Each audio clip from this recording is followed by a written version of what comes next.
¿Mm? Así que cedo la palabra a María Eugenia y a Soledad para la primera exposición. Bueno, muchas gracias. Voy a compartir, ¿sí? Pantalla. Les pido que el resto silencien.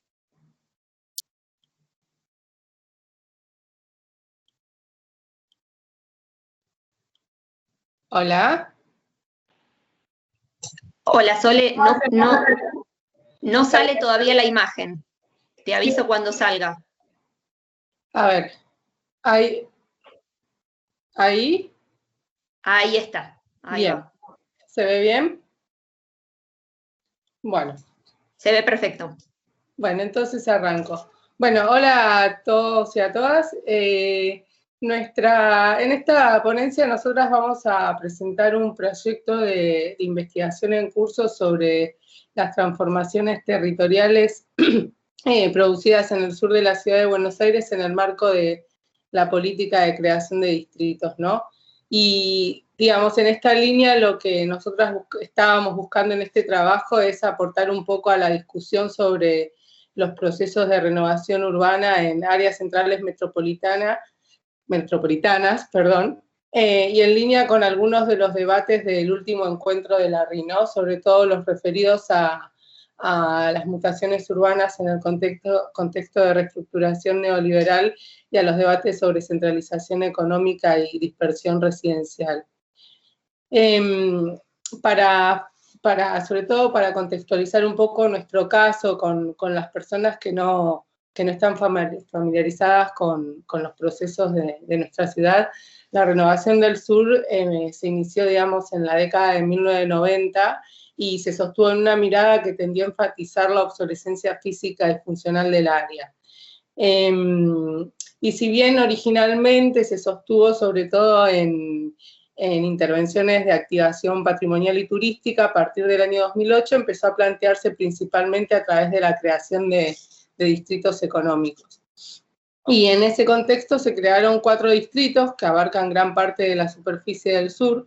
En el año 2008 el distrito tecnológico, principalmente en el barrio de Parque Patricios, en 2012 el de las artes en el barrio de La Boca, en 2013 el del diseño en el barrio de Barracas, y en 2014 el del deporte en partes de los barrios de Villa Soldati, Villa Lugano y de Villa Riachuelo, ¿no? Y en cada uno de esos distritos se promueve la radicación de empresas y de instituciones de una misma actividad en un esquema que combina la creación de infraestructura a través de la inversión estatal, la inversión privada y la dinamización del mercado inmobiliario.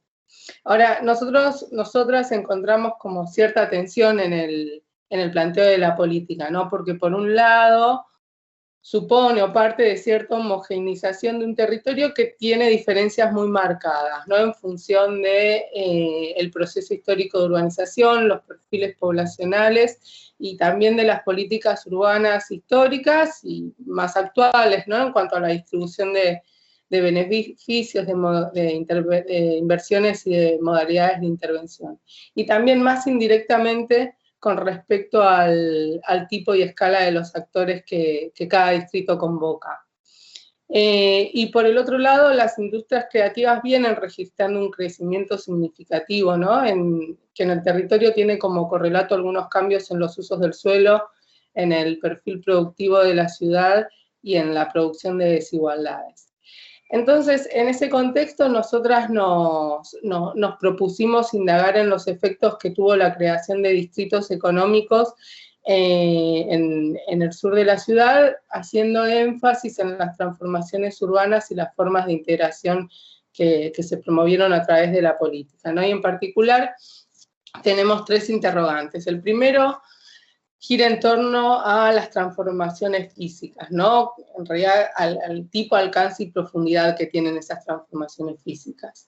El segundo está más ligado a cómo se expresan espacialmente las nuevas inversiones inmobiliarias, qué impactos tienen en los precios del suelo y cuáles son sus efectos en la reproducción de la desigualdad. Y el tercero está vinculado a las dinámicas socioespaciales que se generan a partir de la creación de distritos económicos y sus efectos en la vida cotidiana de los pobladores de estas esta área.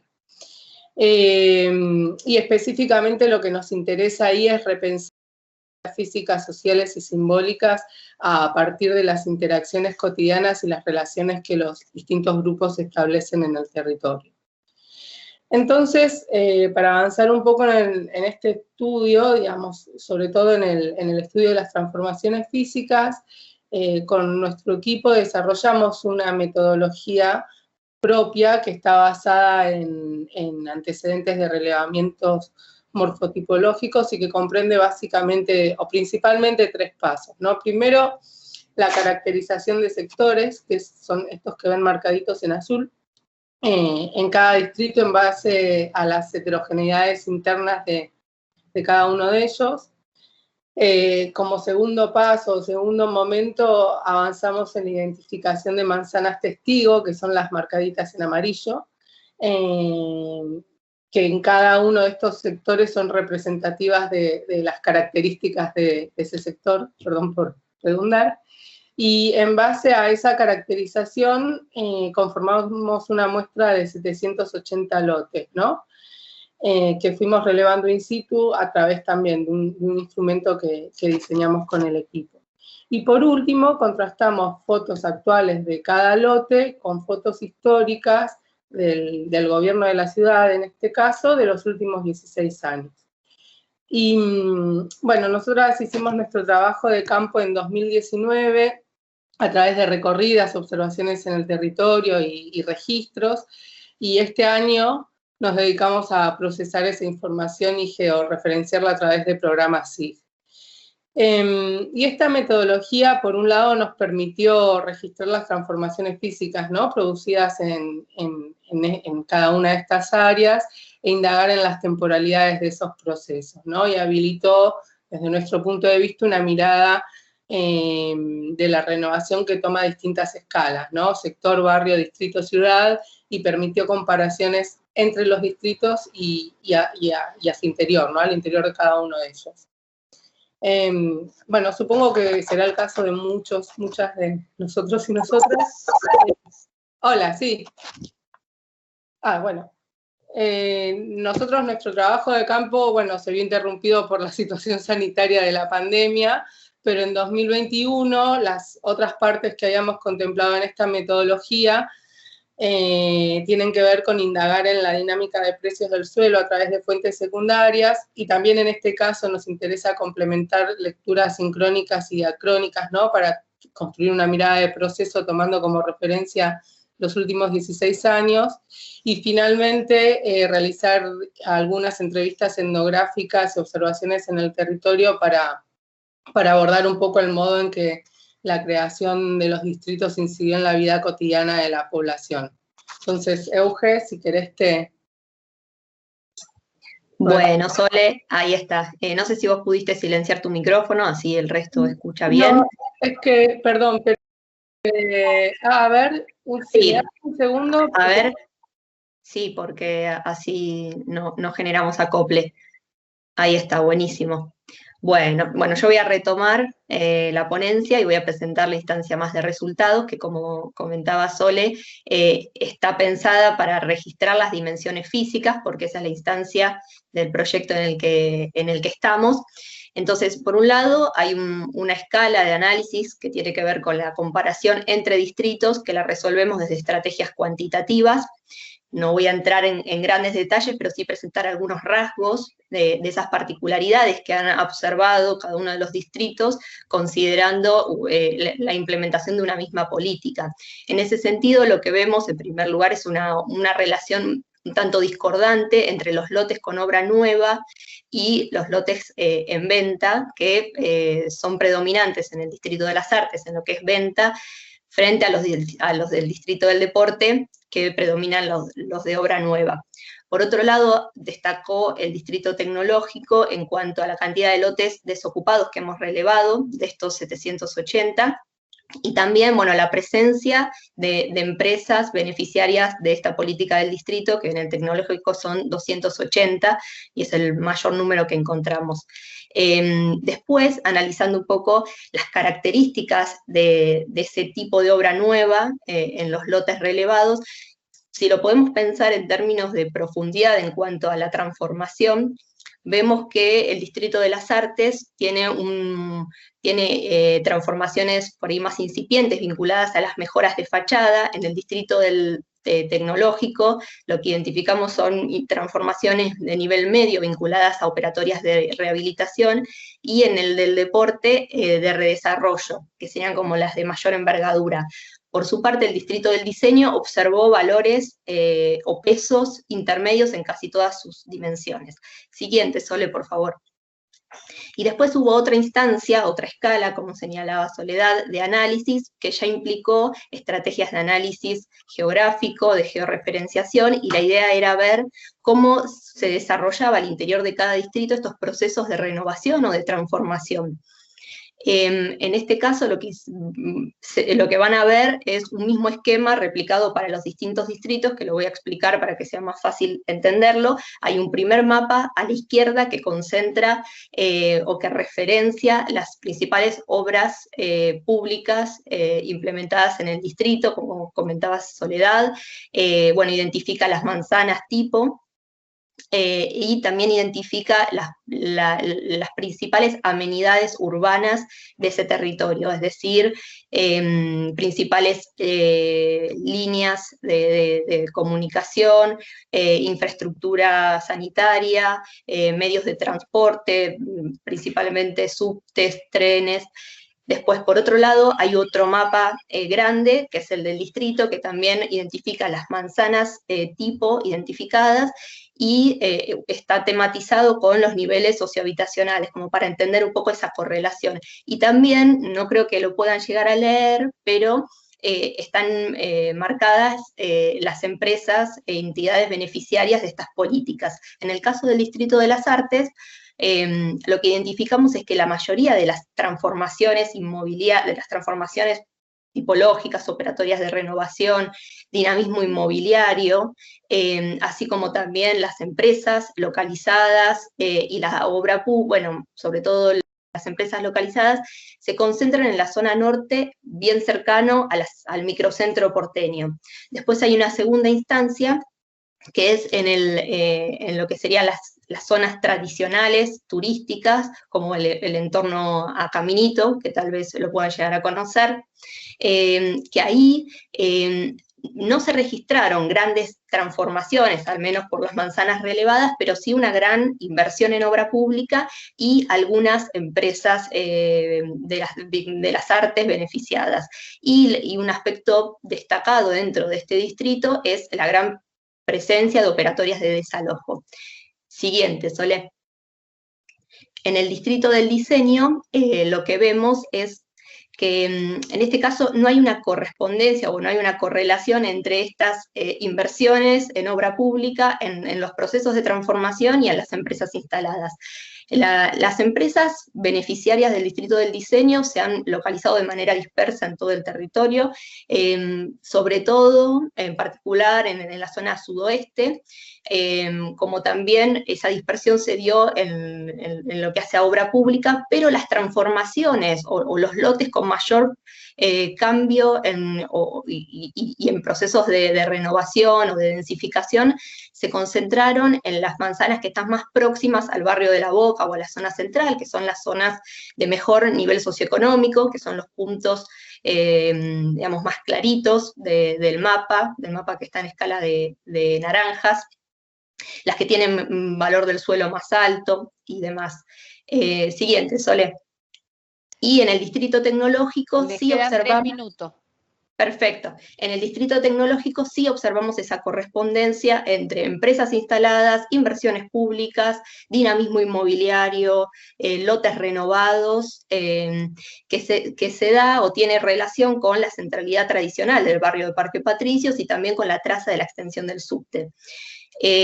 Hacia la zona sur del polígono, no se ven grandes inversiones en obra pública, tampoco se ven empresas localizadas, pero por nuestra metodología de relevamiento morfotipológico sí identificamos algunas iniciativas de renovación de escala mínima, ¿no? Como mejoras de fachada en los lotes y demás.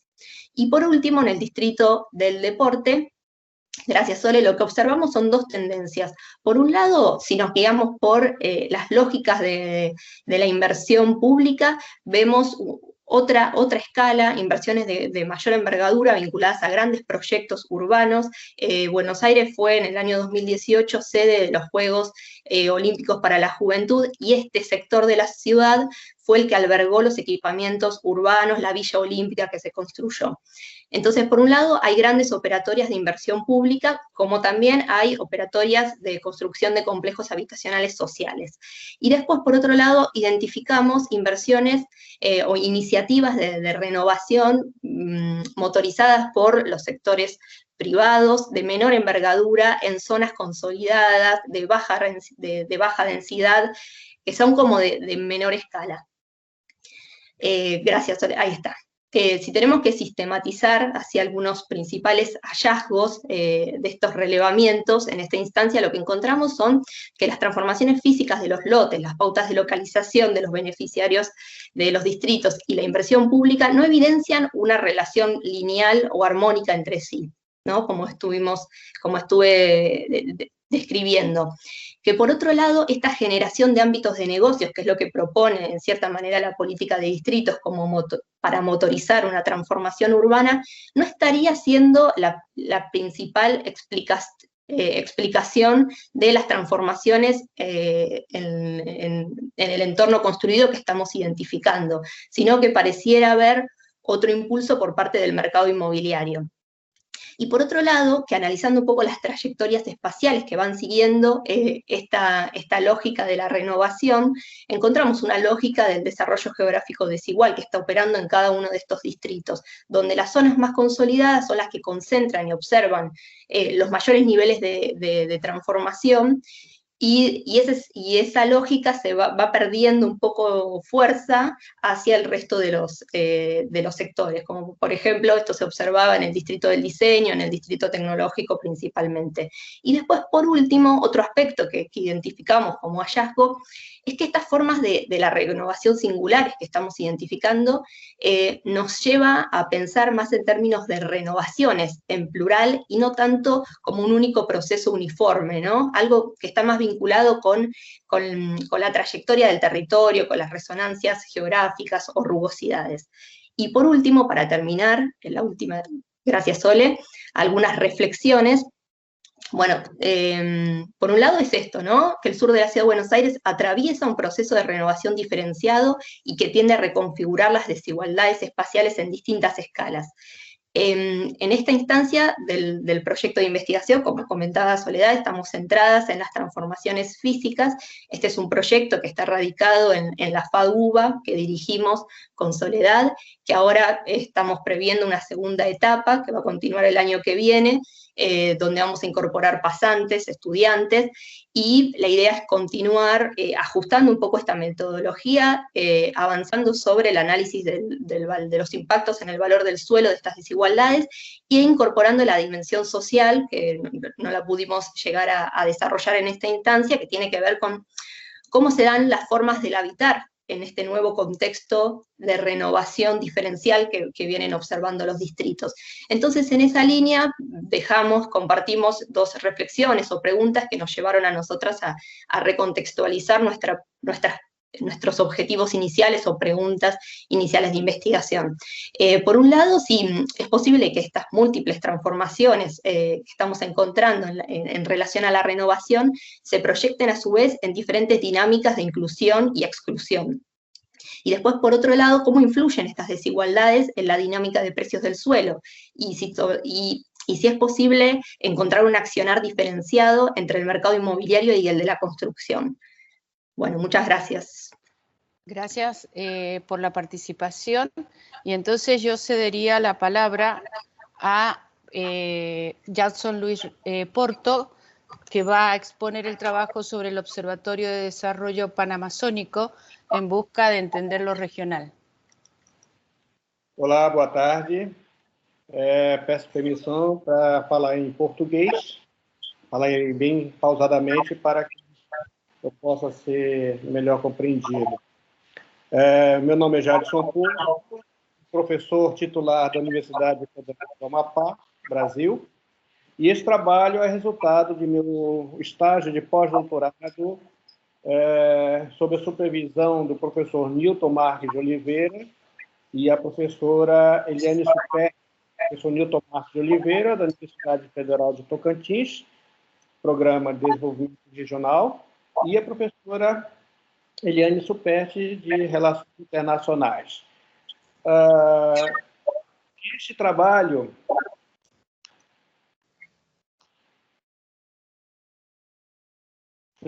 consegue chegar aí? Sí, Tendrías, sí, se ve en pantalla completa. tendrías que ampliarlo. Consegue chegar? Es Ahora? que tenés que completar la pantalla.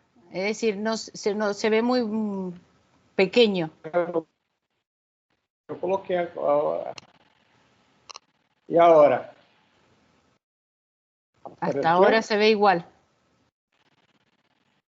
Bueno, aparece para mim toda a tela.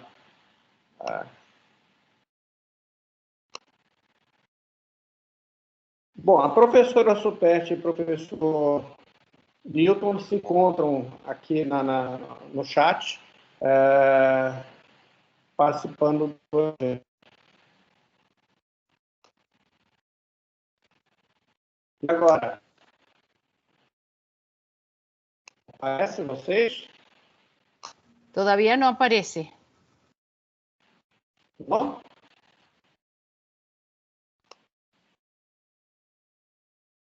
Agora? No. Não. Mira, lo que podemos hacer, si no podés hacerlo, podés enviarlo y después te lo pasan. Eu enviei para a senhora, professora senadora, para seu e-mail essa apresentação. Bueno,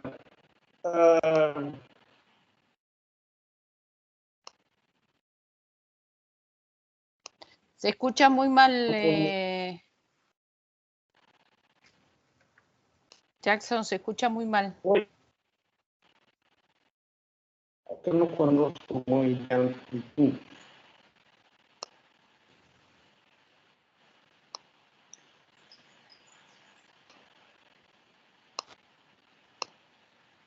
Bem, eu vou continuar minha apresentação, estou separar com os problemas técnicos da cá que eu não sei o que está acontecendo. O Observatório de Desenvolvimento Panamazônico, o título é Em Busca de Entender Regional. A intenção do observatório é justamente começar a fazer uma série de levantamentos de materialidade institucional e também de acadêmica sobre a região panamazônica. A Panamazônia, ela envolve 8 países: Brasil, Bolívia, Peru, Equador, Colômbia, Venezuela, a Guiana, antiga Guiana inglesa, Suriname, antiga Guiana holandesa e a Guiana francesa. A intenção de nós entendermos essa regionalidade é justamente porque, a partir da década de 70, aconteceram uma série de transformações que afetaram imensamente a ocupação, o uso e a ocupação, o uso e a função. Nós temos que tentar descobrir a função do território. Quando começamos a discutir esse projeto, essa proposta, foi por conta de um projeto que é financiado pela CAPES, o PROCAD Amazônia, a quem agradeço pela liberação da bolsa de pós-doutorado. Quando começamos a pensar, então, esse projeto, essa ideia de instalar um observatório, foi justamente para entender essa transformação, principalmente por conta do que aconteceu no cenário mundial do Covid. o Covid ele teve como consequência, além de outras coisas por aí, nós temos a mudança completa do uso do território, a revisão, o questionamento das coisas que estão acontecendo.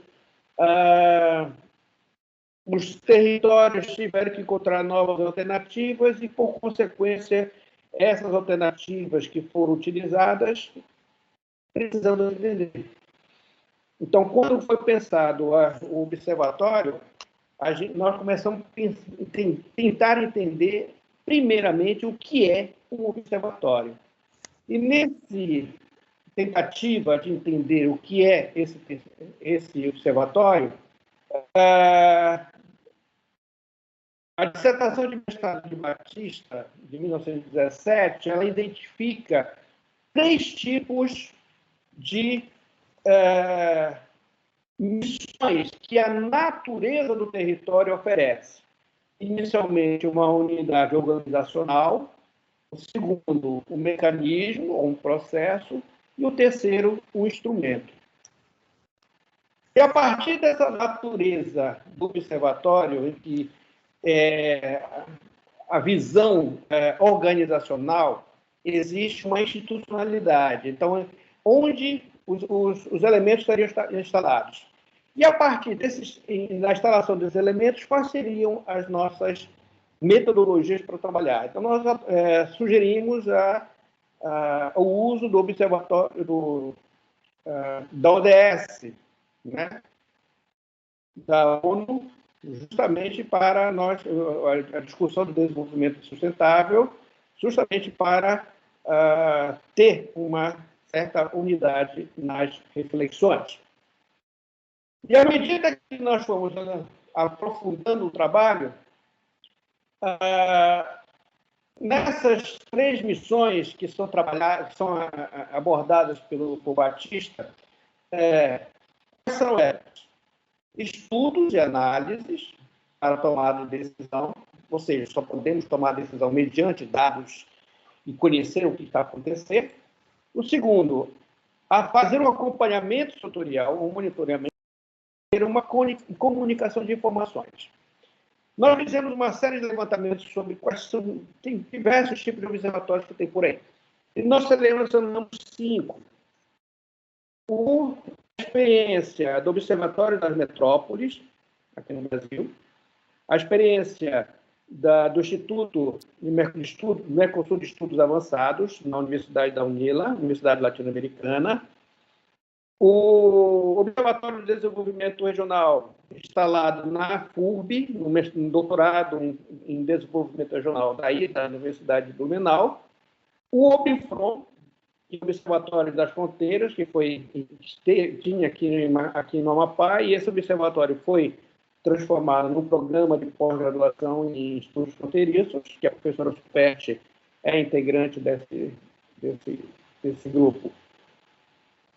E uma coisa que ficou bastante evidente nessas concepções é a necessidade de uma instalação de uma rede dentro desse processo. Nesse ponto, tanto o Instituto Mercosul, o Instituto Mercosul de Estudos Avançados, como também o Observatório das Metrópoles, são eles os que têm dados mais consolidados no processo de internacionalização das informações.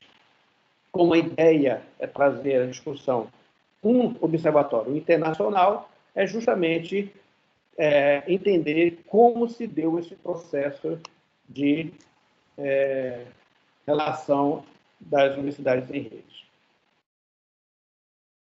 Nesse sentido, o Observatório de Desenvolvimento Panamazônico estará na Universidade Federal do Amapá, sendo acompanhada pelo mestrado em Desenvolvimento Regional da universidade, e que também terá por estímulo envolver todos os programas de pós-graduação em economia, história, geografia, ciências sociais, ciências políticas, relações internacionais, todas essas áreas que discutem o processo de desenvolvimento territorial.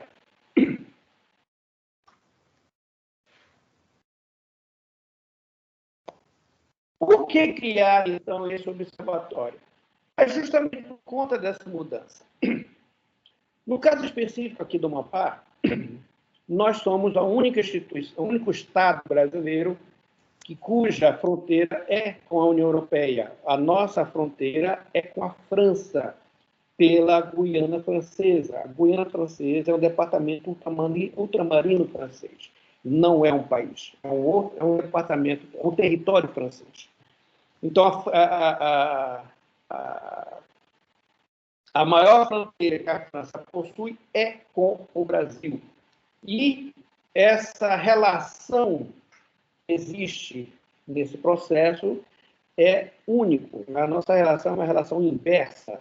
Não é o brasileiro que vai comprar produtos na Guiana Francesa, é o francês que vem comprar produtos aqui. Então, nós temos que entender esse processo por conta de que, a partir da década de 70, muita coisa mudou.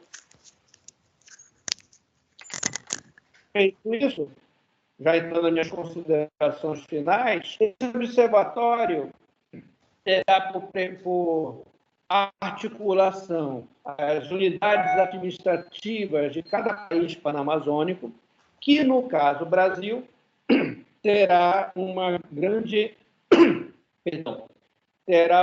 participação dos programas de pós-graduação nas universidades instaladas naqueles estados. No caso da Colômbia, Venezuela, Peru, esse projeto também participa, é integrante de um projeto da Claxo, que discute os espaços globais. Então, é um projeto que envolve 28 países latino-americanos e mais alguns da Europa. Então, a rede instalada já está em funcionamento, a rede instalada já está em execução. Precisávamos de ter, então, um local que agregasse todas essas informações, daí a intenção do Observatório Panamazônico. E essas constantes recomposições territoriais que têm acontecido após a década de 70 e está sendo revista agora, a partir do terceiro decênio do século XXI, teremos, então, com o indicador, na busca de indicadores que pudéssemos pensar a região como um todo.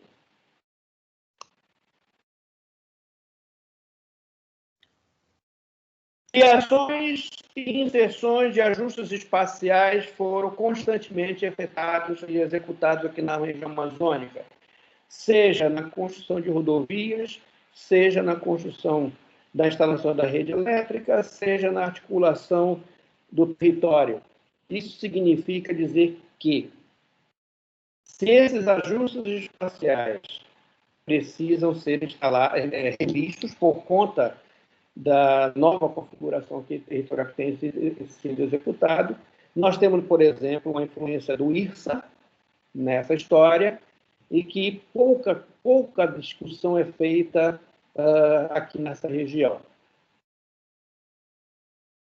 O penúltimo processo que precisamos também acompanhar é o processo de transfronteirização, a busca do entendimento não somente da interação do transfronteiriça, na busca também da integração transfronteiriça. Então, esse processo de transfronteirização que precisa ser acompanhado, a questão migratória, a fronteira porosa, em que você tem circuitos de pessoas e mercadorias que atravessam a fronteira de um lado para outro sem ter controle nenhum, em função da nossa fronteira amazônica ser bastante porosa. E isso tem corroborado para a criação de redesenhos da sua configuração territorial. Agradeço a atenção, agradeço a oportunidade do evento em proporcionar esse espaço para a apresentação desse trabalho. Agradeço a CAPES pela bolsa pós-doutoral, agradeço ao professor Newton Marques pela supervisão e a professora Eliane Superchi pela supervisão desse trabalho. Obrigado. Muchas gracias, Jackson.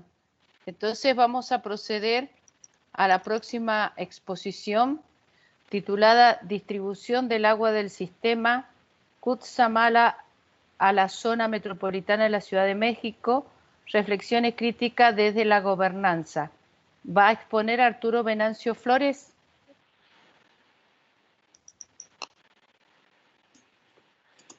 Muy bien, gracias, profesora. ¿Ya pueden ver mi presentación? Sí, perfecto. Muy bien. El tema que vamos a comentar el día de hoy tiene que ver con la distribución del agua del sistema Cutzamala, la zona metropolitana de la Ciudad de México, con este segundo título, ¿sí? Un tanto reflexivo, que señala reflexiones críticas desde la gobernanza. Es un proyecto que está financiado, o más bien fue financiado por el CONACYT, y lo desarrollamos la doctora Edith Imelda Bernal González y un servidor. Algunos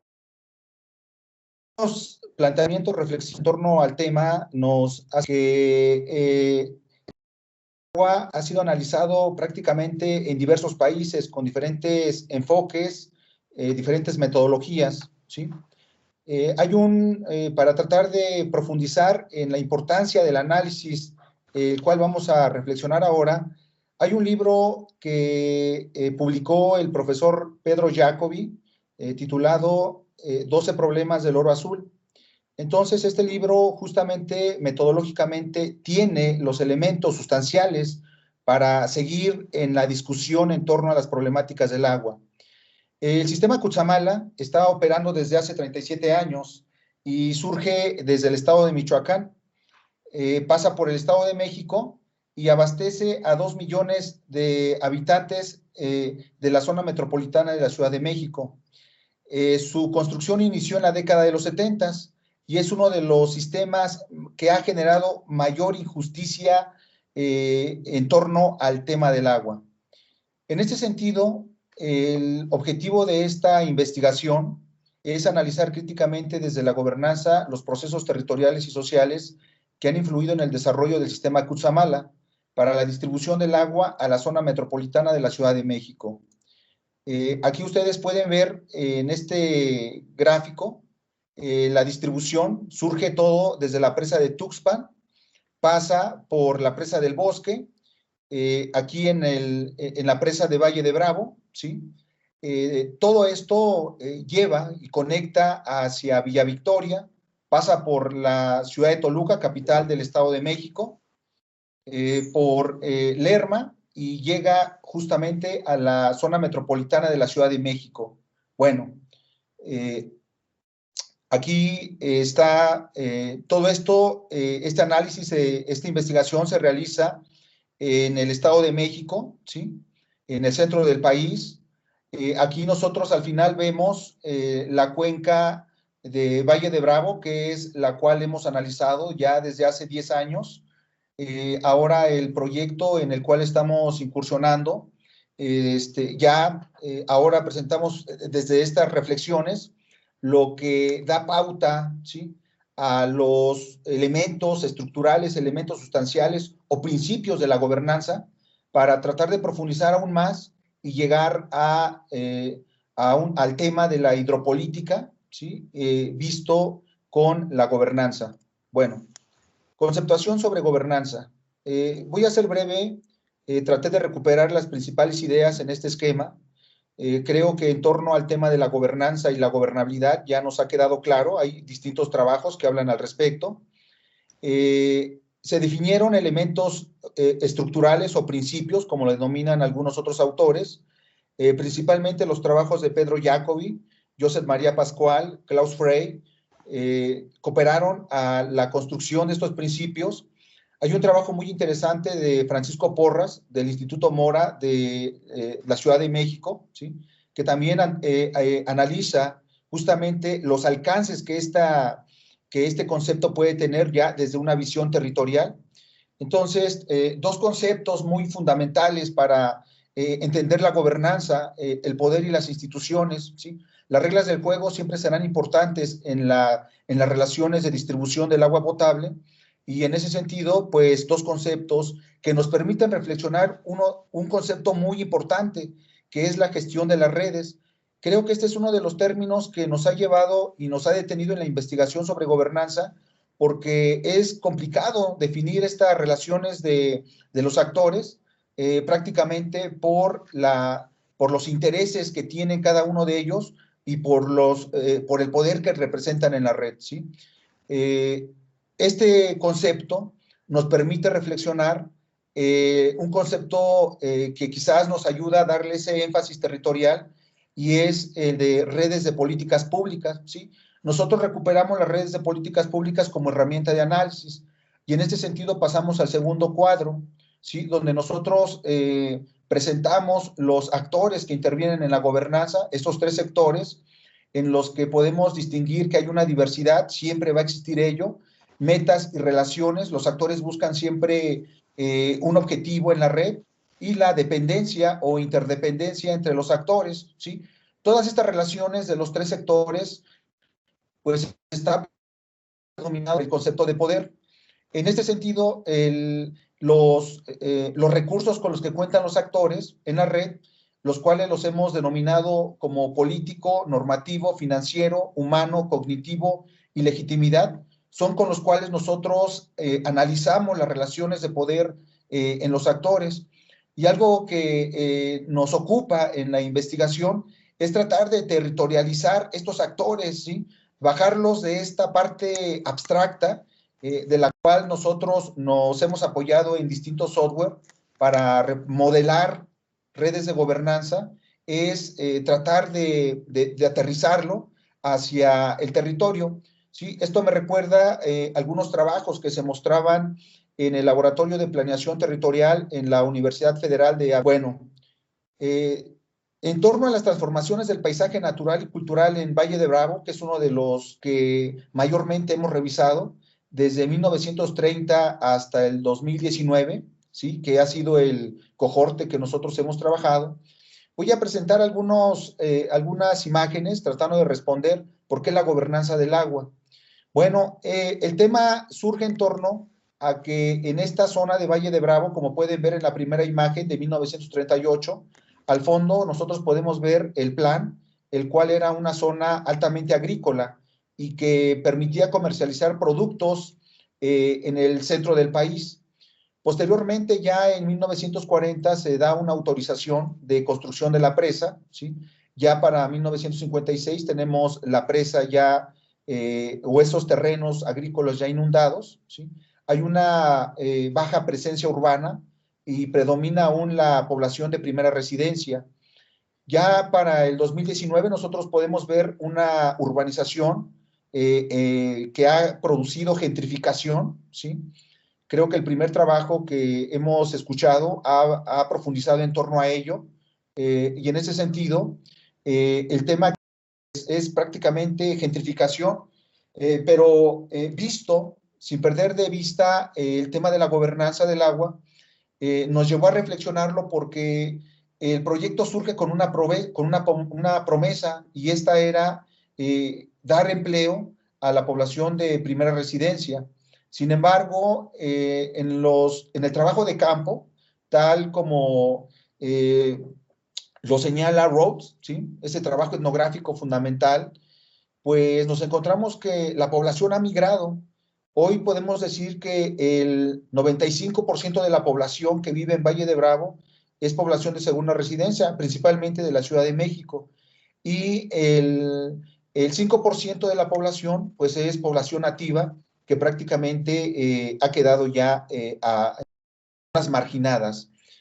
Bueno, nosotros tenemos algunas personas que entrevistamos en este recorrido etnográfico, ¿sí? Prácticamente ellas arriba de los 90 años, ¿sí? Personas que aún se conservan bien y platican toda este cambio del paisaje natural en donde las promesas políticas llegaban en los años 30 a decir que el cambio de esta presa, más bien el cambio de uso de suelo y generación de esta presa, iba a producir empleo que en principio iba a detonar electrificar la Ciudad de México, ¿sí? Sin embargo, la presa tuvo otro proyecto, y este fue el generar turismo residencial. En ese sentido, la población se vio afectada y prácticamente los trabajos se concentraron en una urbanización elitista, ¿sí? Y en ese sentido, prácticamente la población de primera residencia no encontraba alternativas de empleo y hubo alta migración hacia estados como Guerrero, Michoacán. Bueno, en ese recorrido de campo que nosotros hemos realizado ya más o menos 10 años, llegamos a esta conclusión y a esta construcción de mapas de producto del trabajo etnográfico. En este primer mapa nosotros logramos construir o reconstruir cuál era el uso de suelo que tenía en esa zona el paisaje de Valle de Bravo. Y nos encontramos que había una predominancia agrícola. Bueno, aquí está. Nosotros tenemos baja incidencia urbana, ¿sí? Y predominaba también los pastizales. Entonces, cambio, esa transformación socioespacial, producto de un proyecto político, ¿sí? Resultado de la electrificación de la Ciudad de México, trajo consigo distintos problemas socioambientales, entre ellos la contaminación del agua, la migración de la población y principalmente el cambio de uso de suelo en una de las zonas, como ahora lo podemos ver en esta imagen, esta foto del 2018, esta elevación que tenemos aquí se le conoce La Peña, pues es una zona que es altamente de uso de suelo forestal, ¿sí? Ya ha cambiado rotundamente. En ese sentido, nosotros identificamos en ya tratando de ir aterrizando todo este discurso de la transformación del paisaje socioambiental a la planificación y gestión del agua potable en la zona metropolitana de Toluca, ¿sí? Pues es por donde pasa el sistema Cutzamala. En ese sentido, nosotros identificamos mediante esta relación de actores, identificamos que quienes predominan es justamente el sector privado. Ahí tenemos a la Canaco y a la Concanaco, ¿sí? Actores que regulan el sector privado en esta zona metropolitana. Tenemos a la SEDATU, ¿sí? Una de las entidades federativas o entidades federales de gobierno que mediante el Plan Nacional de Desarrollo Urbano trata de regular los usos de suelo. Sin embargo, con la incidencia de Banobras, no hay una alta relación positiva y por lo tanto estos proyectos que desde la SEDATU se tienen de ordenamiento territorial, pues no son logrados porque por encima de ello, de esta ordenación, hay intereses particulares y esos intereses están a generar procesos inmobiliarios en la zona. En esta línea nosotros podemos identificar una serie de instrumentos, ¿sí? Estos instrumentos reguladores que están aquí, solo por mencionar algunos, el Consejo Ejecutivo de Coordinación Metropolitana del Valle de Toluca, el Plan Regional de Desarrollo Urbano, ¿sí? El Plan Sectorial de Coordinación Metropolitana, son instrumentos que solo han permitido gestionar recursos y prácticamente… Arturo, te quedan 3 minutitos. Bien, gracias. Y prácticamente esta relación de actores ha producido ya en el ámbito local un desconocido tema metropolitano. Ya ni hablar del actor social, pues el actor social ustedes lo pueden ver en estos nodos en color verde, ¿sí? Que han quedado completamente marginados. ¿Qué sucede en torno a la región final, a donde llega el agua, que es a la Ciudad de México? Bueno, aquí, como podemos ver, están las delegaciones de la Ciudad de México y son empresas quienes están encargadas del suministro de agua. Entonces, uno de los hallazgos que tenemos en torno a este trabajo es que sin importar esas transformaciones socioambientales que se generan en regiones lejanas, son para suministrar agua a costa del precio que sea, ¿sí? Y pues aquí tenemos las 4 empresas, Texa, AMSA, AISA y SAMSA. En el extenso ustedes pueden identificar pues el acrónimo de estos actores. Y prácticamente lo igual que sucede, particularmente en México, pues hay una alta incidencia de instrumentos que buscan regular y administrar la distribución del agua y su uso. Sin embargo, al final, esto queda subordinado a los intereses de los particulares, en este caso, de las empresas que están justamente buscando suministrar el agua hacia las delegaciones de la Ciudad de México. Bueno, conclusiones. Me voy a permitir leer estas conclusiones fundamentales, a pesar de que en los últimos años se ha tratado de privatizar el agua, aunque no es desde la privatización, desde la propiedad privada del agua, sino el control privado del agua al ser un bien común, ayudado por la Ley de Aguas Nacionales. Es casi inusual la preocupación pública sobre el aprovechamiento sustentable del recurso hídrico, ¿sí? Y en ese sentido, pues prácticamente las prácticas son insustentables. Por otro lado, sin generalizar, pero pues los resultados apuntan hacia allá. En México, la planeación urbana y ambiental ha quedado inconclusa porque existe una tendencia a hacer todo un negocio, ya que por encima del derecho al agua a un negocio. Así surge el sistema Cutzamala, que dejó inconcluso el desarrollo local en el sur del estado para insertarse en uno de los proyectos hídricos de alto impacto en el centro del país. Y bueno, por mi parte sería todo. Gracias por su atención. Muchas gracias y pasemos entonces a la última exposición, que es sobre tesitura de los conflictos por el acceso democrático al agua en cuanto a bien universal. Y si no me equivoco, va a exponer Rafaela Díaz Fernández, ¿puede ser?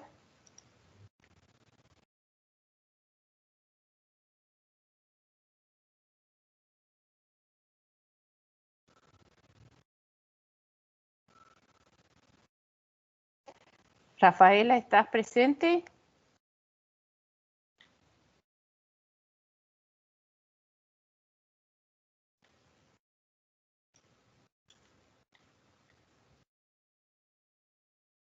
Cavalti Ramallo, Ángela, Rafaela Díaz Fernández.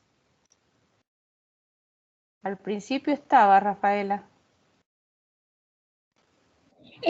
Perdón, yo la veo acá como que está conectada, Rafaela Díaz, termina con S, su apellido. Exacto, exacto. Sí, yo la veo como que está conectada, no sé si está con alguna dificultad. No, yo lo tengo que abandonado justo ahora sí, que está conectada, pero Ahí. no sé dónde estará. Sí, Rafaela, ¿estás presente?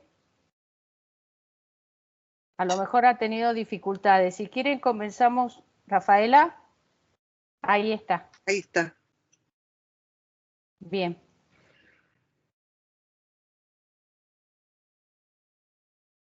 Bien.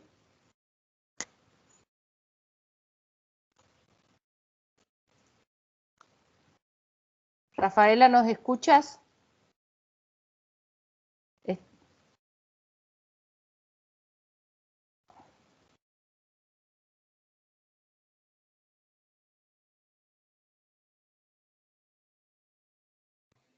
Pareciera que tiene algún problema con el audio. Sí, sí, porque la exposición estaba. ¿Vos no le podés abrir el micrófono a ella, Marilina? No, no puedo. Salvo que quizás Susana Méndez, ¿podés abrirle el micrófono? ¿O fijarte qué sucede con Rafaela? Porque tiene la exposición ya abierta ella incluso. Se empezó a ver, pero... Sí. Tenta tirar e colocar de volta o microfone, se for um fone de ouvido. Ahí está el power. Sí.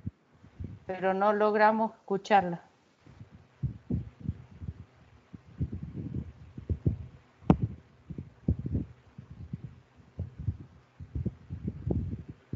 ¿No hay otro miembro del equipo, Marilina, que puedas poner? No, la otra persona no está presente. Ah. Mientras soluciona el problema técnico, quizás podemos empezar entonces con algunos intercambios o preguntas que quiera hacer el público, o si no, posteriormente yo haría algunas también preguntas. ¿El público quiere hacer alguna pregunta?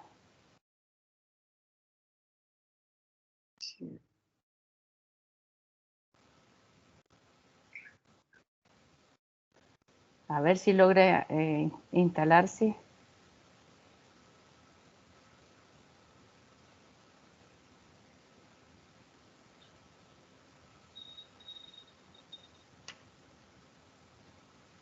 Rafaela, ¿me escuchas?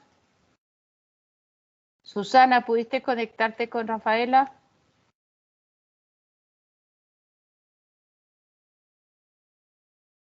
No.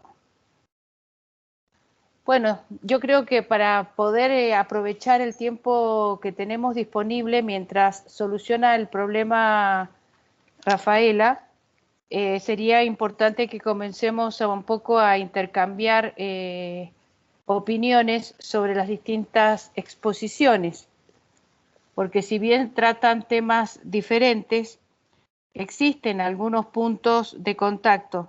Yo, por mi parte, no sé si ustedes quieren hacer alguna pregunta de uno de los expositores a otro, en primera intención. Yo tenía una pregunta, si es posible. ¿Cómo no? Bueno, era con respecto a la presentación de Arturo, que me resultó muy interesante. No me quedó tan claro cómo había sido el proceso de privatización y si estas organizaciones, digamos, privadas, qué escala tenían, ¿no? Si eran locales o nacionales o regionales, digamos, no me quedó ahí muy clara la escala y qué relaciones tienen entre ellas, ¿no? Digo, porque la provisión del agua abarca todo el territorio, ¿no? Entonces, ahí se me perdió un poco el tema de como la fragmentación en la provisión del servicio y luego cómo es el servicio en sí mismo. Eso nada más. Y, perdón, Marielina, ahí dijo Rafaela, estoy viendo en el chat que que salió de la conversación y que ahora va a volver a entrar. A ver si... Boa tarde. Hola, Rafaela. Ahí está. ¿Estão me escutando agora? Sí, ahora te estamos escuchando. Que maravilha, ¿posso iniciar? Bueno, pues entonces dejamos la pregunta pendiente para Arturo y comenzamos con Rafaela, así terminamos todas las exposiciones y así comenzamos el debate. Ok.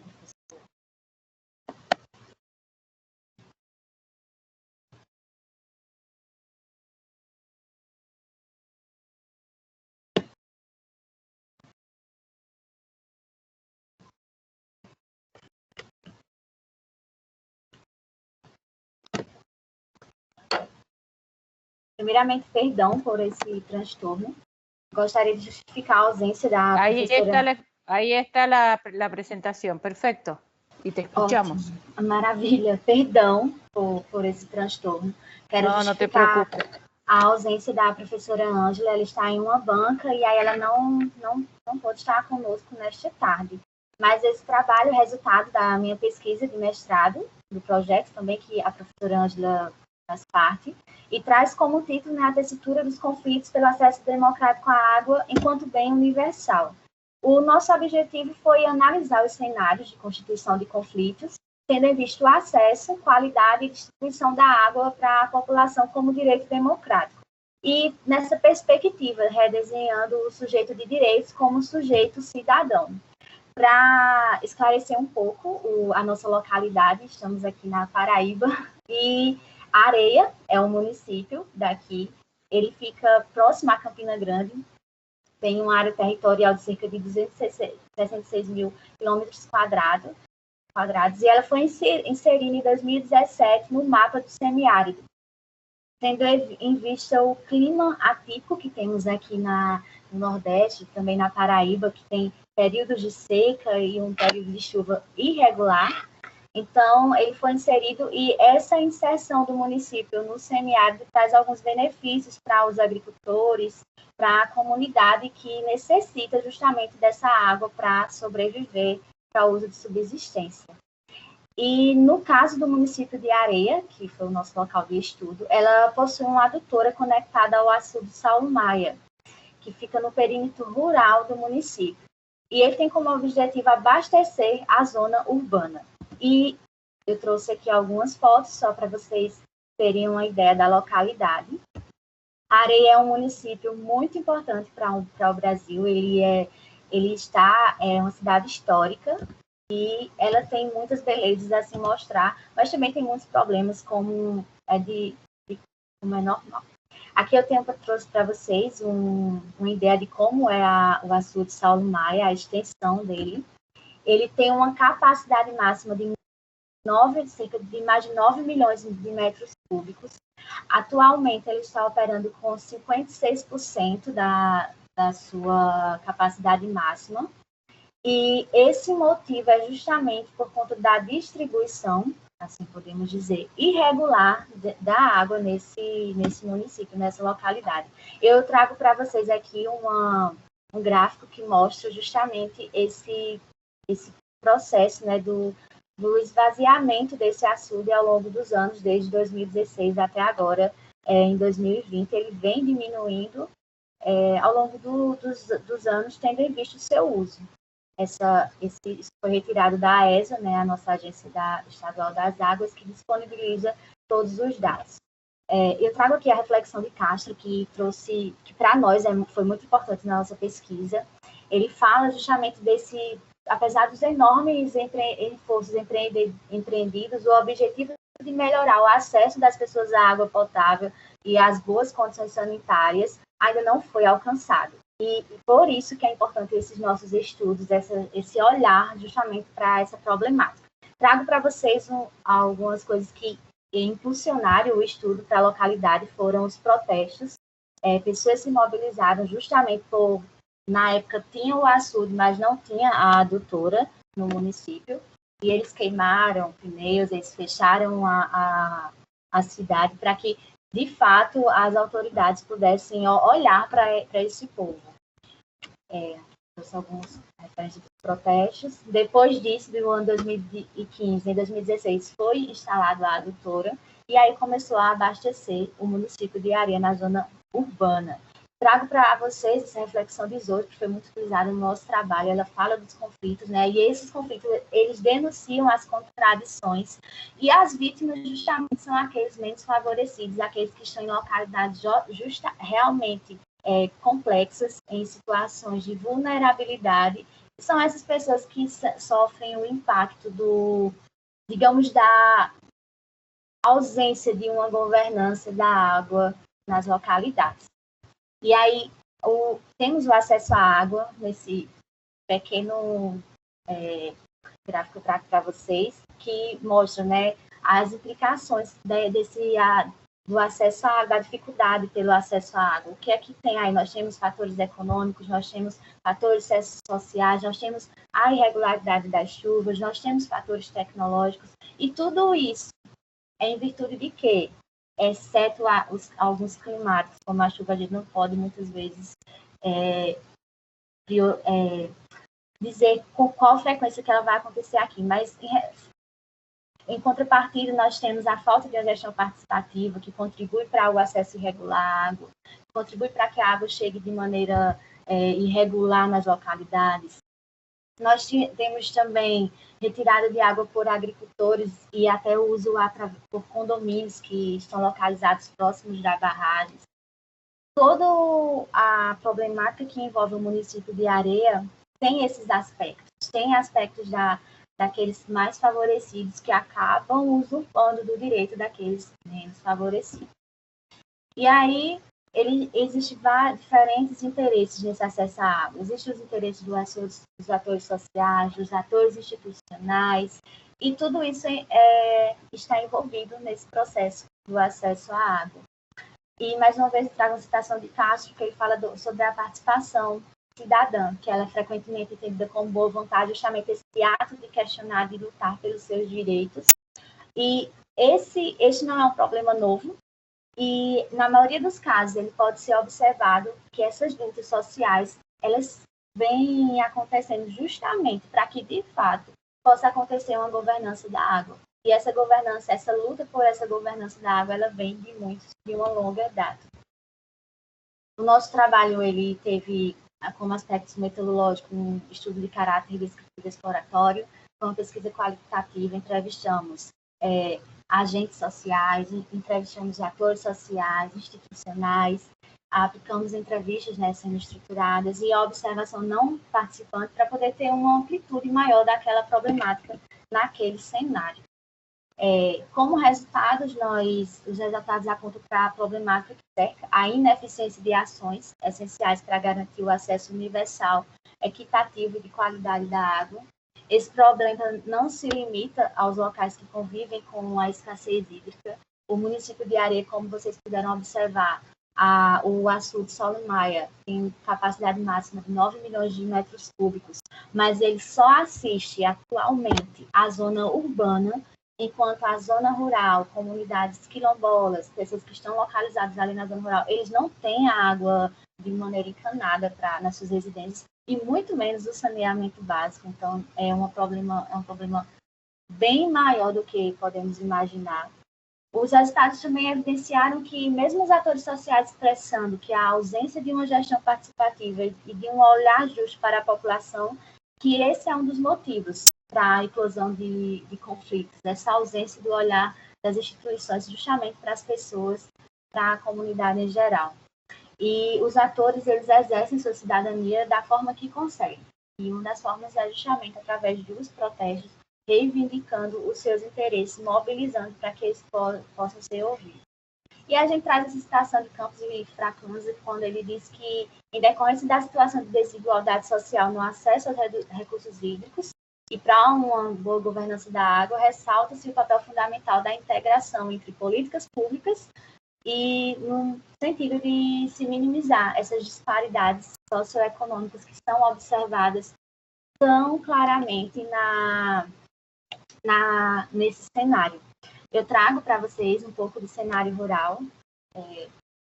Nós temos aí essas 3 comunidades, Engenho Mundo Novo, Xandapia e Comunidade Santa Maria.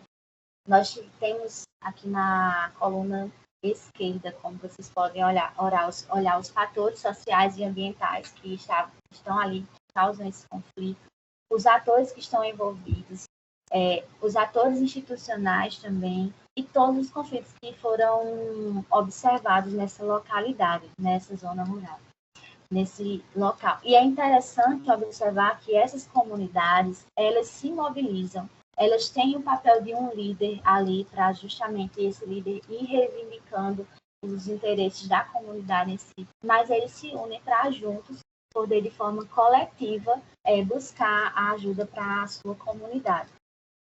Eu queria ressaltar para vocês que essa comunidade de Engenho Mundo Novo, ela tem pessoas que são descendentes de quilombolas, então eles vivem lá, eles têm uma espécie de escola, e ainda assim eles vivem, não têm acesso ao saneamento básico, moram a cerca de 6 quilômetros do açude Saulo Maia, então eles veem o conflito de ver caminhões-pipas tirando água do açude, levando para a zona urbana, e eles tendo que se virar para pegar essa água, inclusive a forma como essa água é guardada nas residências, os reservatórios que eles utilizam. E essa má qualidade da água que é guardada por eles também traz problemas na saúde deles. Foi possível constatar que eles dizem a questão de diarreia, também acidentes por conta desse movimento dos caminhões-pipas ali naquela comunidade. São vários conflitos, vários problemas que essas pessoas enfrentam e que a gente vê que perpassa justamente pela ausência. A priori, achávamos de uma gestão da água, mas hoje, a partir das leituras, a partir dos resultados que foram obtidos, percebemos que isso perpassa por uma questão muito mais abrangente, que é a questão da governança da água. Mais uma vez eu trago Castro, ele ele esteve presente durante toda a minha pesquisa e ele diz, né, que um dos principais pontos que ele desejava ilustrar era a extinção da noção do direito universal a um serviço essencial para a vida digna, como a água potável. Por mais que nós tenhamos leis, por mais que nós tenhamos nas reuniões da ONU isso presente, na Agenda 2030, mas a gente ainda sente essa ausência dessa política mais específica para que possa garantir com que todas as pessoas tenham acesso à água potável e de qualidade. O estudo também aponta para a importância de políticas públicas que estejam associadas à garantia do acesso democrático à água e também a essa questão, a importância desse estudo para a construção de um cenário que permita aos cidadãos uma igualdade de oportunidades de acesso ao recurso e de participação nas decisões da gestão, contribuindo para a construção de um desenvolvimento equitativo a partir de uma governança da água. É dos resultados que a gente traz, das contribuições, das reflexões que nós trazemos a partir desse estudo. É justamente esse papel do ator social que reivindica o seu direito, e aí, em contrapartida, nós temos o papel das instituições que garantem, que permitem que esses atores sociais possam, de fato, ter acesso ao seu direito através dessas reivindicações, tendo em vista que esses direitos deviam ser garantidos na legislação. Muito obrigada por vocês terem escutado e estou aqui para sanar quaisquer dúvidas. E desde já eu quero parabenizar pela escolha do nome da nossa sala, Celso Furtado. Ele tem um marco no nosso país e por que não falar no mundo, tendo em vista todas as suas contribuições que ele trouxe para nós. Bueno, muchas gracias por tu presentación, Rafaela, que a pesar del problema que tuvo, realmente ha estado en tiempo y forma con su exposición. Entonces, daríamos paso a la pregunta. En su momento le habían hecho una pregunta a Arturo, me parece, ¿no? Sí. Bien, gracias. Una pregunta interesante, ¿verdad? Bueno, el trabajar con la perspectiva de la gobernanza nos permite claramente identificar a todos los actores, ¿sí? Y en ese sentido, hablar de actores multinivel nos permite identificar actores locales. En el caso de la cuenca que analizamos, actores locales y actores de la federación, ¿sí? Bueno, todos aquellos actores institucionalizados formalmente tienen una alta relación positiva, ¿sí? Es decir, que entre ellos fluye información mediante la Ley de Aguas Nacionales, ¿sí? E incluso hasta en el municipio de Valle de Bravo se sabe y se indica qué hay que hacer.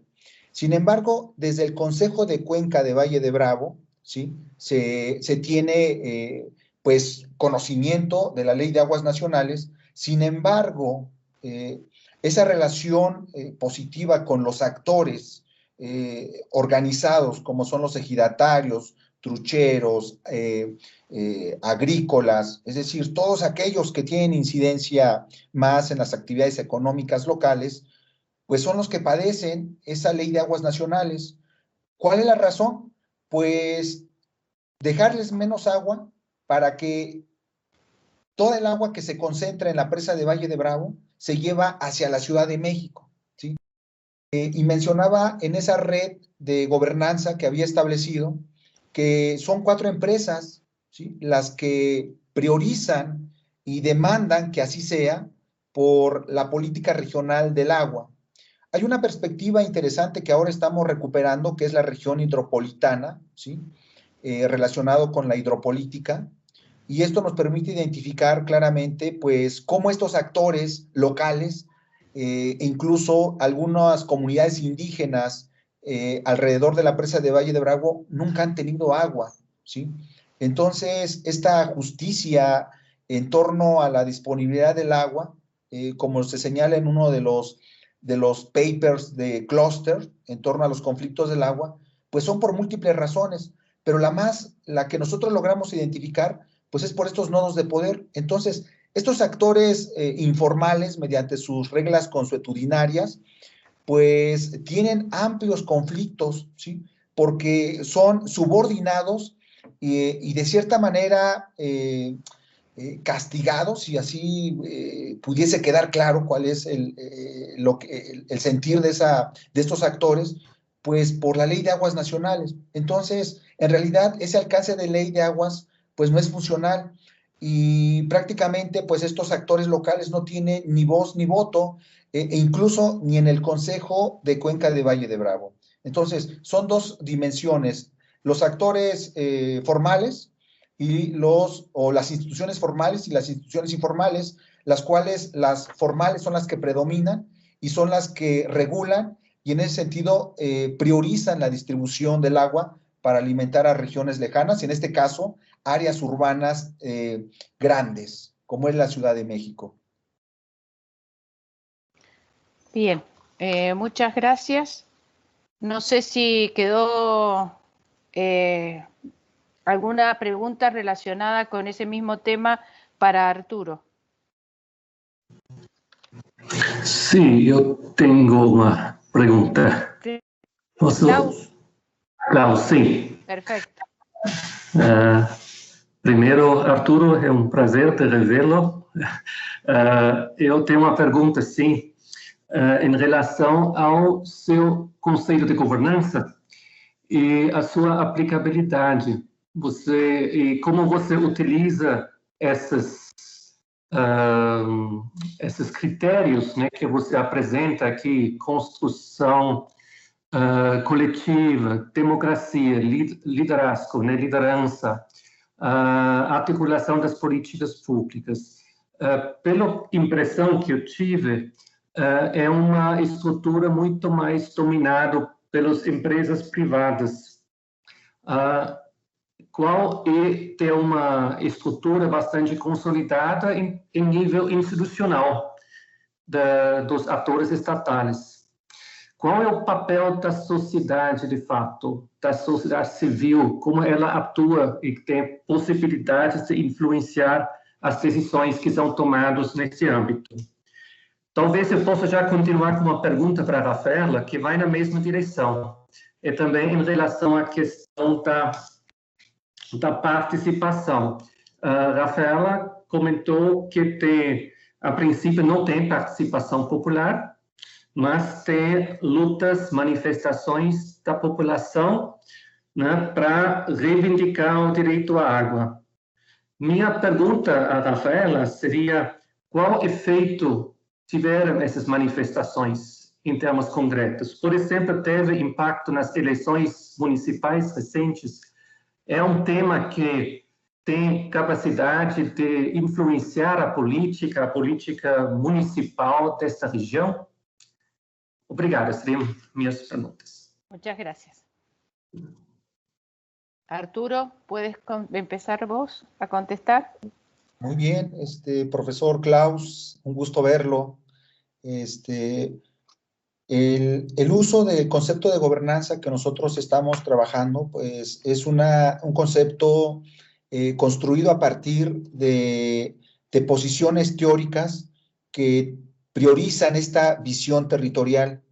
Si bien encontramos diversos trabajos en torno al tema, algunos apuntan a una perspectiva desde las ciencias políticas, y la dimensión territorial pues a veces queda pues no subordinada, sino parcialmente analizada. Para esto nosotros revisamos la literatura, y algunos autores como Josep María Pascual, Pedro Jacobi, incluso algunos trabajos suyos que hemos identificado, por mencionar solo algunos, pues nos permiten reconocer algunos elementos o principios, ¿sí?, con los cuales nosotros analizamos el concepto de gobernanza, y de esta forma tratamos de darle esta dimensión territorial a cuál es la relación de los actores, específicamente por el poder y los recursos que tienen en la red.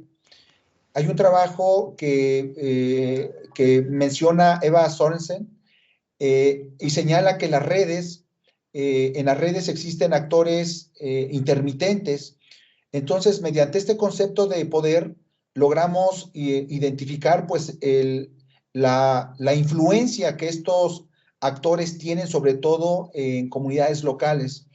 Entonces, prácticamente, cuando nosotros hablamos de gobernanza, algo fundamental que tratamos de explicar es la coordinación, porque partimos que cuando hablamos de gobernanza estamos hablando de coordinación, y ese es un problema que nosotros identificamos en este análisis regional, ¿sí? En todo lo que provoca el sistema Kutsamala. Esta coordinación más bien es descoordinación la que se presenta, y esta descoordinación es producto de alta incidencia de actores con poder. Entonces, insisto, la dimensión que nosotros tratamos de rescatar bajo el concepto utilizado, ¿sí? Es el de territorializar la gobernanza, territorializar las políticas públicas, para identificar con mayor precisión dónde están esos problemas de los actores y de esta manera tratar de incidir en la política del agua desde la investigación. Sí, Rafaela. Obrigada pela pergunta, professor Klaus. De fato, a participação que nós temos da população é através dos protestos, das mobilizações, e com toda certeza existe um impacto na política. Em 2014, 2015, por volta dessa época, foi uma época de muita seca, justamente foi aí onde aconteceram aqueles protestos que eu trouxe para vocês. E em 2016, a adutora foi implantada na região. E quem ganhou mérito nos discursos, justamente para a reeleição, foi o governador da época, o governador da Paraíba. Atualmente, nas eleições municipais, a questão da água ela é muito falada lá, utilizada, a própria questão do saneamento, vão completar o saneamento do município, completar na zona rural, então eles acabam utilizando de barganha. A água acaba sendo uma barganha, né? Nós não nos livramos dos currais eleitorais. E em relação a deputados também que utilizam do Azul de Saulo Maia para que possa justamente... Hay retorno con tu micrófono. No se escucha bien. E agora? Ahora sí. Justamente, deputados, eles acabam utilizando da água para levar essa água para outros municípios. Foi algo que eu esqueci de falar e foi até bom o senhor ter feito essa pergunta. Municípios próximos à areia já tem a água, através que vem justamente do Açude de Saulo Maia, e é um conflito porque esses municípios eles têm a água e a zona rural não tem. Então, esses deputados acabam se apropriando justamente, tanto no âmbito municipal quanto no âmbito estadual, se utilizando justamente desse açude, dessa água, como um processo de barganha nas eleições. Então, existe todo o impacto. Isso também é um conflito para a gente, nós sabemos muito bem. Ha levantado a mano Valdir. ¿Qué pregunta quieres hacer, Valdir? Boa tarde a todos. Bom, eu vi assim as apresentações de agora, todas elas centradas na discussão da questão da governança, e me tocou bastante essa questão, e em função de um estudo que eu tive a oportunidade de fazer em 2013. Na época, nós utilizamos alguns critérios e avaliamos algumas experiências de associativismo territorial no Brasil, e depois fizemos comparativos com Portugal, principalmente experiências, por exemplo, de indicação geográfica, comitês de gerenciamento de bacias hidrográficas, enfim. E as conclusões do trabalho coincidem com com as conclusões que alguns apresentaram aqui. Essa questão da governança ela é muito mais utilizada, no caso das experiências que nós analisamos, como uma forma, porque em alguns casos é exigido que tenha alguma forma de governança, né? Então ela é muito mais utilizada como uma forma de cumprir a legislação, cumprir aquilo que é exigido para que uma determinada experiência de associativismo territorial possa se manter, do que uma real vontade política de dividir o poder, e principalmente quando você tem envolvida poderes públicos, sejam municipais ou regionais, que tem um alto comprometimento com os interesses do capital local ou internacional, enfim. Né? Quando analisarmos, por exemplo, experiências de indicação geográfica do vinho, por exemplo, as grandes, Portugal, no caso, né? As experiências de grandes adegas, né? Mostravam que o papel e o poder de decisão das empresas era infinitamente maior do que a coletividade que estava envolvida nessas estruturas de governança. E que o Estado, na maioria dos casos, era conivente com os interesses empresariais, muito mais do que favorecer os interesses. É um comentário até para dizer de que gostei do assunto, parabéns, né? E para perceber que as conclusões de vocês coincidem com esse extenso estudo que eu tive a oportunidade de coordenar, 2013, 14, 15, que envolveu várias experiências no Brasil e em Portugal. Ou seja, o problema está posto, a questão da governança tem a ver com a prática da democracia, com toda essa questão que a gente se refere quando percebe aí a questão da participação, do direito do cidadão, enfim, todas essas questões aí. É isso. Muchas gracias por su aporte, profesor. Yo le quería hacer una preguntita a Soledad o María Eugenia en relación a su tema, porque no sé si, digamos, el concepto que se utiliza para el tema de distrito económico, porque ustedes mencionaban otros tipos de distritos, o sea, lo hicieron extensivo a otros lugares. Y otra pregunta vinculada con ese tema, ¿qué concepto van a trabajar de desigualdad, de inclusión y exclusión en relación al tema que ustedes están desarrollando? Soledad, ¿me escuchaste? ¿O María Eugenia? Sí, yo escuché. No sé, Euge, si querés que conteste yo o contestás vos. No. Bueno. Por ahí puedo empezar yo y en todo caso después Eugenia puede completar. Espera, me voy a poner la cámara. Perdón, estaba hablando con el micrófono desactivado. Sí, Sole, me parece bien. Arrancá y yo te complemento. Bien, sí, con lo de distritos. Claro, hay distritos, digamos, que refieren más a actividades productivas y otros, bueno, como el de como el tecnológico, el del... Pero esa denominación de distrito pertenece al municipio, a una zonificación. Es claro, es la del gobierno de la ciudad, digamos. Ah, perfecto. Sí, perfecto. Voy a hacer una observación ahí. Sí, es una definición que tomamos del propio municipio y en realidad hay una particularidad, porque la política cuando se inicia en el año 2008 se plantea como política de distritos creativos. Y la orientación de las áreas o de las actividades a promover era esa, ¿no? Las que tenían un componente de capital humano intensivo. Entonces, se inicia con la política, como comentaba Sol, en 2008 del Distrito Tecnológico, con actividades TICs vinculadas, ¿no?, a la tecnología de la información, la comunicación. Posteriormente se piensan el Distrito del Diseño, ¿no?, también con esa línea. El Distrito Audiovisual, que es otro que nosotros no consideramos porque está fuera de lo que es la zona del sur. Posteriormente el de las artes, pero la misma gestión urbana empieza a identificar una suerte de clave de éxito, ¿no?, en torno a estas políticas. Entonces, y en este proceso de replicar y de sistematizar plasticidad en los distintos años, ¿no? Y de replicar, empieza a identificar eso. Entonces extiende esa conceptualización de distritos creativos a distritos económicos, y ya ahí considera el distrito del deporte. Había uno ahí pensado del distrito de la tradición, se aplicó hace creo que un año, el distrito joven.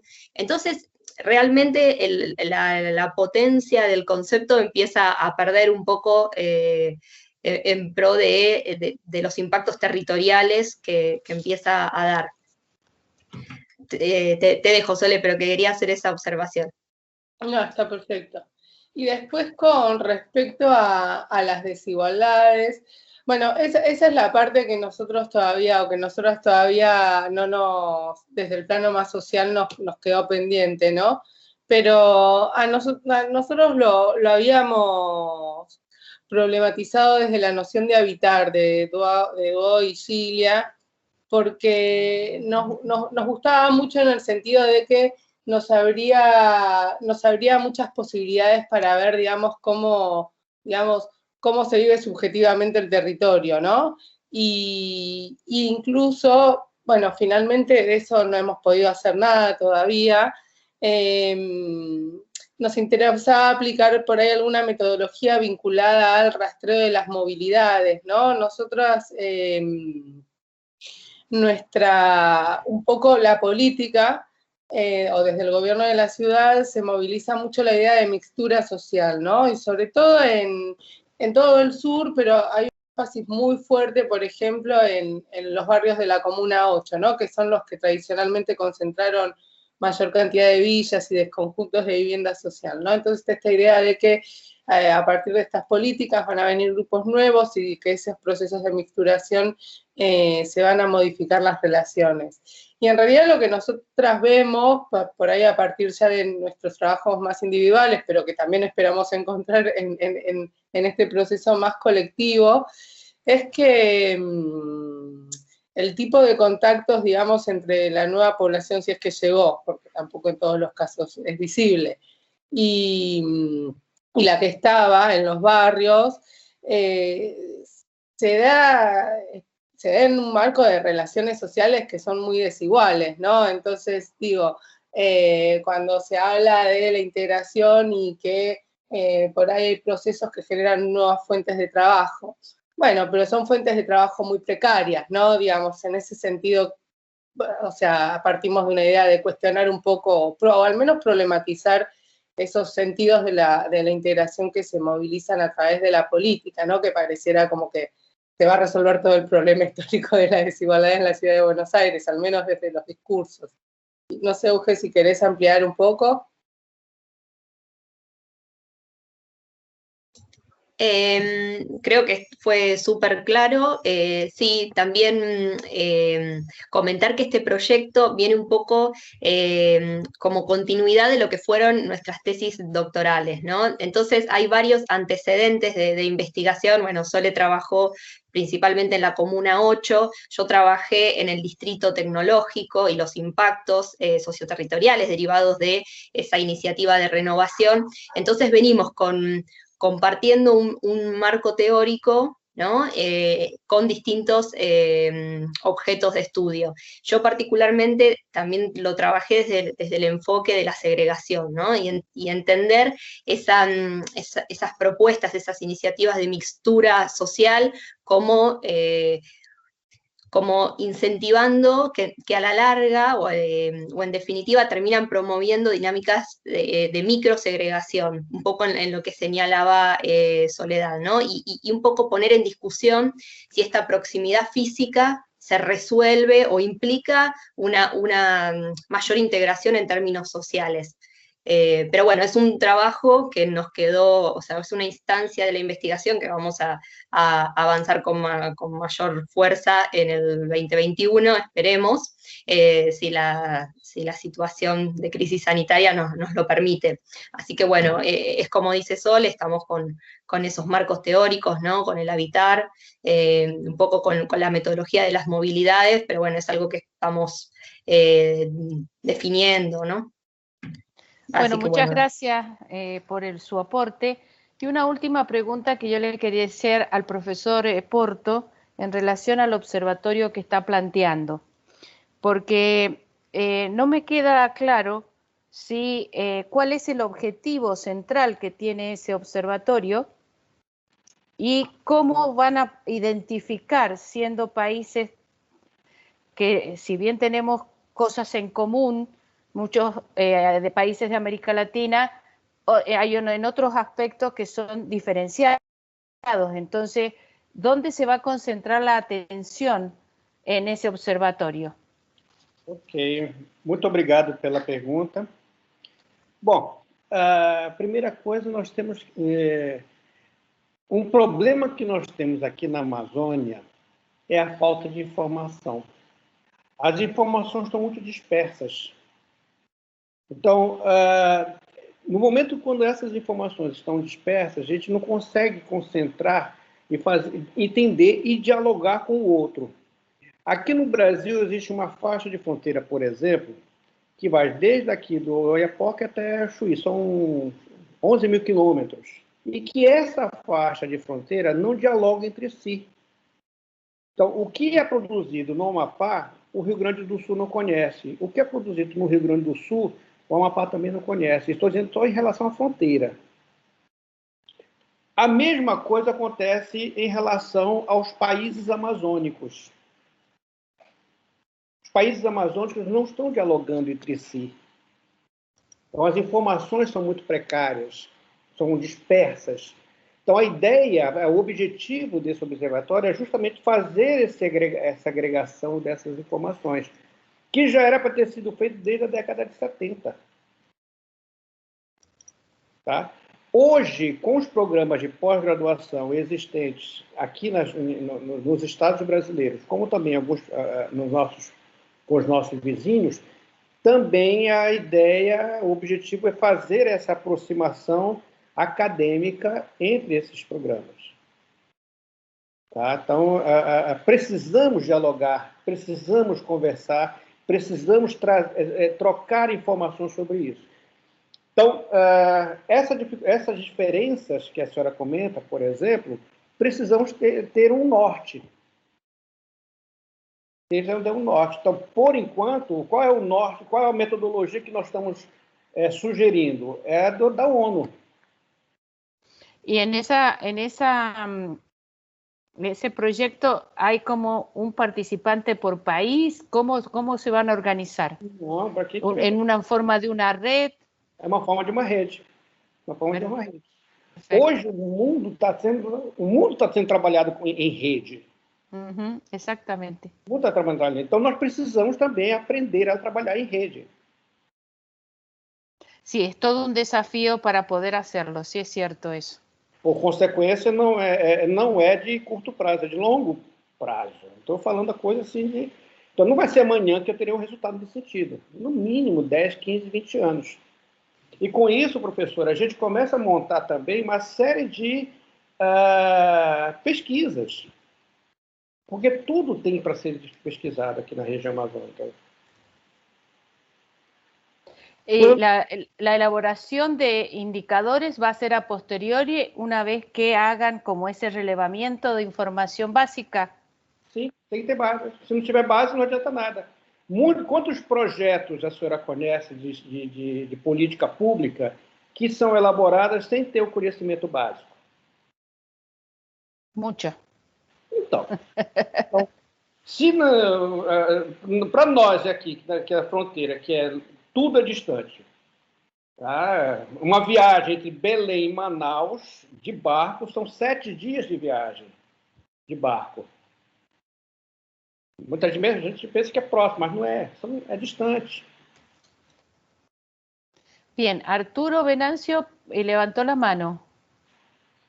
Sí, gracias, profesora. Me parece que el trabajo que presenta el profesor Porto es relevante. Esto me recuerda los trabajos que ha producido el profesor Luis César Riqueiros de la Federal de Río de Janeiro en torno a los observatorios metropolitanos, pero quizás lo que tú planteas es algo mucho más amplio. y en ese sentido, pues, ¿cuál sería como si bien estos observatorios que se han generado en América Latina han tratado de generar indicadores, ¿habría alguna forma de mejorar esas dificultades a las que se han enfrentado los observatorios? Sí. Por ejemplo, aquí en México, en la Universidad Autónoma del Estado de México, tenemos un laboratorio que se llama el Laboratorio Nacional de Ciencias de la Sostenibilidad. Bueno, es una sede, porque en realidad el laboratorio donde se aloja el supercómputo está en la Universidad Nacional Autónoma de México, la UNAM. Entonces, este laboratorio busca justamente generar indicadores para mejorar la toma de decisiones de los funcionarios, ¿sí?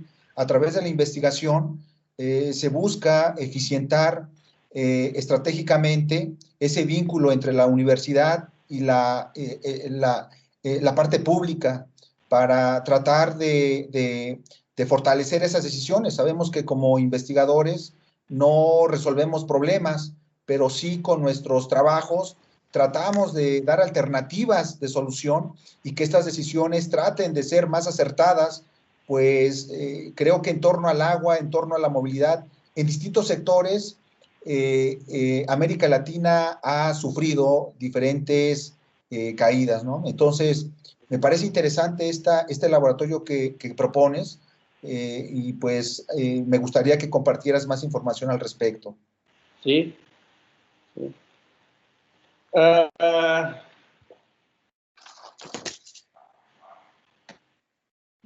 Existe trabalho do professor José Marcelino Monteiro da Costa. Ele comenta que a Amazônia possui capitalismo tardio periférico. O acesso à informação de construção de universidades na Amazônia também é tardio e é periférico. Enquanto aqui no Amapá, nós temos em todo o estado, 487 doutores, em todo o estado. Quantos doutores possui a Universidade de Buenos Aires? Quantos doutores possui a Universidade Nacional do México? Estou falando que pelo menos tem uns 5.000 em cada uma delas. Então, o desafio maior, primeiro, atrair gente para vir para cá é complicado.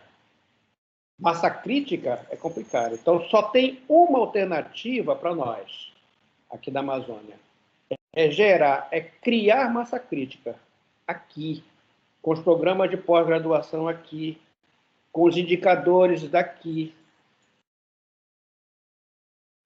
Essa é a única alternativa que tem. Então, eu não posso pensar isso aqui em curto prazo.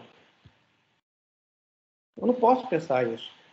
Então, da mesma forma como no centro possui os indicadores que são mais avançados, já tem problemas por conta dos planejamentos mal elaborados, por falta de uso dos indicadores, aqui não é por falta de uso dos indicadores, é porque não existem. É porque não existem. O professor Newton Marques, que está aqui conosco, lá da Universidade Federal de Tocantins, ele faz um trabalho primoroso sobre os indicadores lá do estado de Tocantins. Mas também é outro trabalho de formiguinha. É outro trabalho de um grupo de pesquisa dele, do programa de extensão, PET, que é de longo prazo. É de longo prazo. Então, Perdón, aquí me parece que hay algo interesante.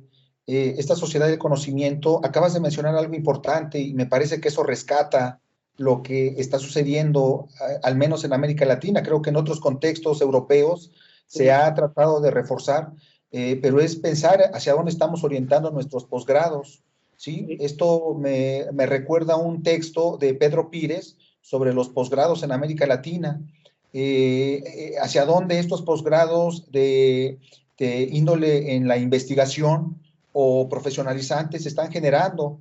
Y esto, por supuesto, que incide en el fortalecimiento y pensar en propuestas como lo que ahora tú estás planteando.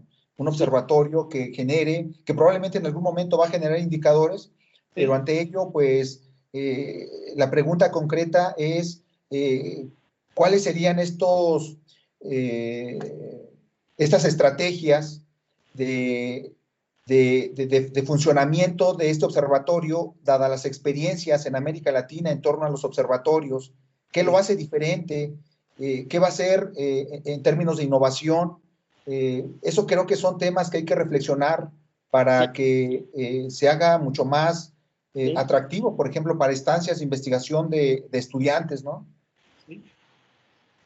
Bom, considerando que cada território possui seu tempo, tá? São construções distintas.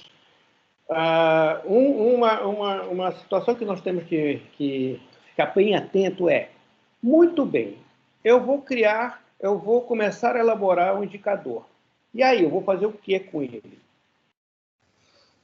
Se nós vamos trabalhar política pública, fazer atividades de cursos de extensão, atividades de treinamentos para a política pública, isso deve ser feito.